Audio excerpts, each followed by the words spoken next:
কঠিন সত্য কথা বলি, একটা মেয়ে যখন তার বাবার বাড়িতে থাকে তার ভাতের অভাব হয় না, তার কাপড়েরও অভাব হয় না। একটা কাপড়ের জায়গায় তাকে 10টা কাপড় কিনে দেওয়া হয়। এবং কোনো সময় তার মা যদি দেখে তার মেয়ে কম খাবার খাচ্ছে, পাশ থেকে তাকে আরও একটু বেশি খাবার দেওয়া হয়, কেননা তার মেয়ে খাবে।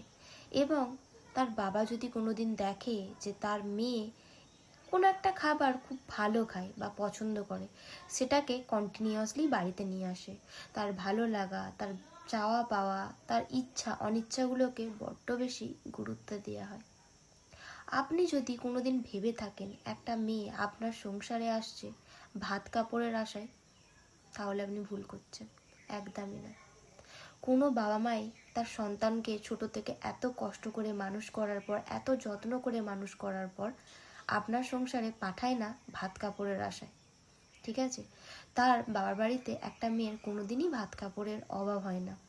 একটা মেয়ে চাইলে সেও কাজ করতে পারে, সেও আপনার ভরণ পোষণের দায়িত্ব নিতে পারে। আজকাল মেয়েরা সবই পারে, পারে না খুব কম জিনিসই আছে, ঠিক আছে? আপনি যদি ভেবে থাকেন একটা মেয়ে ভাত কাপড়ের আশায় আপনার কাছে আসছে, আপনি ভুল করছেন, ঠিক আছে?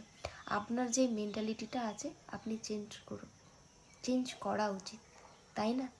কোনো দিনই কোনো মেয়ে এই আশায় আসে না কোনো সংসারে, আর কোনো দিনই তার বাবা মা পাঠায় না সেই সংসারে